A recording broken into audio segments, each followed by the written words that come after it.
नमस्कार दोस्तों, India strikes channel पर आपका स्वागत है। तो मालदीव्स में एक सिस्टम है जहां पर जब कोई नया प्रेसिडेंट इलेक्ट होता है तो उसके बाद जब नया पार्लियामेंट सेशन शुरू होने वाला होता है उसके सबसे पहले दिन सबसे पहली स्पीच उस नए प्रेसिडेंट की रहती है, जिसको प्रेसिडेंशियल स्पीच भी कहते हैं। हाल ही में वो प्रेसिडेंशियल स्पीच होने वाली है, लेकिन मालदीव्स की दो जो मेन अपोजिशन पार्टीज हैं, मालदीवियन डेमोक्रेटिक पार्टी और द डेमोक्रेट्स पार्टी, उन दोनों ने इस प्रेसिडेंशियल स्पीच को अटेंड करने से मना कर दिया है और उसको बॉयकॉट कर दिया है। अब इसको बॉयकॉट करने का रीजन क्या बताया उन्होंने, तो उसका जो रीजन है वो ये है कि वो जो 3 मिनिस्टर्स को कुछ समय पहले बर्खास्त कर दिया था मालदीव्स की गवर्नमेंट ने भारत के प्रधानमंत्री के खिलाफ इनअप्रोप्रिएट कमेंट्स करने की वजह से, उन लोगों को इसने मोहम्मद मोइज़ू ने वापस अपनी सरकार में ले लिया है। तो उसी के चलते ये जो दो डेमोक्रेटिक पार्टीज हैं, मालदीवियन डेमोक्रेटिक पार्टी और द डेमोक्रेट्स पार्टी, उन दोनों ने प्रेसिडेंशियल स्पीच को बॉयकॉट कर दिया है। साथ ही में कुछ समय पहले ये भी खबर आई, शुरुआत में जो मिलिट्री पर्सनल्स को निकाले जाने की बात कर रही थी, इंडिया आउट का जो स्लोगन चला गया था, उसकी जगह पर इंडिया प्लीज रिप्लेस का अब प्रोसेस चल रहा है, जहां पर हाल में जो वहां पर भारतीय मिलिट्री के, भारतीय सेना के लोग हैं, उन लोगों को 10 मई तक 2 से 3 अलग अलग स्टेजेस में रिप्लेस किया जाएगा सिविलियन लोगों से। तो भारत के जो सिविल एविएशन वाले लोग हैं वो उन मिलिट्री पर्सनल्स की जगह लेंगे वहां पर मालदीव्स में, और जो मालदीव्स के लोग हैं उन लोगों की मदद करना कंटिन्यू करेंगे।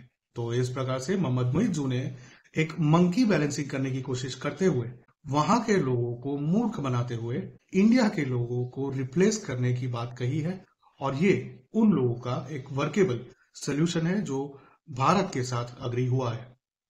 तो इस प्रकार से मोहम्मद मोइज़ू फिर से एक बार अपने लोगों को बहुत ही विकट परिस्थिति में डाल रहे हैं, जो लोग भारत को बाहर निकालने की बात कर रहे थे। साथ ही में जो अपोजिशन पार्टी है, वे लोग भी कॉन्स्टेंटली मोइज़ू के ऊपर प्रेशर बना रहे हैं कि वो भारत की सरकार से माफी मांगे, जिस तरह से उनके मिनिस्टर्स ने बयान दिए थे और जिस तरह से ये पूरा इंडिया आउट का कैंपेन चला था। लेकिन मोइज़ू का जो अप्रोच है वो काइंड ऑफ कुछ इस तरह है कि मियाँ गिरे तो भी उसकी तंगड़ी ऊंची ही रहती है।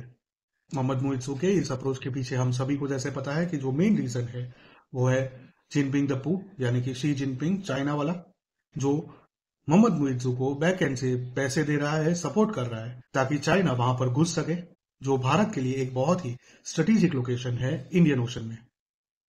तो इसी के चलते मोहम्मद मोइज़ू के ऊपर प्रेशर बनाया जा रहा है, क्योंकि वहां के जो लोग हैं वो अपना बिजनेस खो रहे हैं। भारतीय टूरिस्ट की संख्या ऑलरेडी इन कैंपेन्स के चलते गिरकर 5वें स्थान पर आ गई है, जो एक बहुत ही बड़ा झटका है मालदीवियंस के लिए, क्योंकि वहां पर सामने से चाइनीज टूरिस्ट उतने नहीं भेजे जा रहे जो इस पूरे सिचुएशन को बैलेंस कर पाए।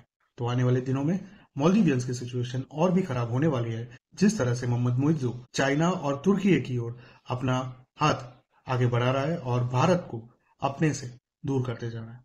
लेकिन ज्यादा समय नहीं लगेगा। बकरे की मां आखिरकार कब तक खैर मनाएगी, कुर्सी इसकी भी जल्द ही जाएगी। जैसे कि हमने आपको आगे के वीडियो में बताया था, 1 से 1.5 साल में मोहम्मद मोइज़ू के सामने नो कॉन्फिडेंस मोशन आ सकता है। हो सकता है कि थोड़ा आगे पीछे हो, लेकिन मोहम्मद मोइज़ू बहुत ही जल्द सत्ता से हाथ धो बैठेगा। इसकी संभावनाएं दिन प्रतिदिन बढ़ती जा रही है। आने वाले समय में देखेंगे किस तरह से हरकत होती है मालदीव्स में, और जैसे जैसे अपडेट आएंगी हम आपके साथ शेयर करेंगे। तो वीडियो को लाइक करके चैनल को सब्सक्राइब कर लें और बेल आइकन दबा लें। मिलते हैं अगली खबर में, तब तक के लिए जय हिंद, हर हर महादेव।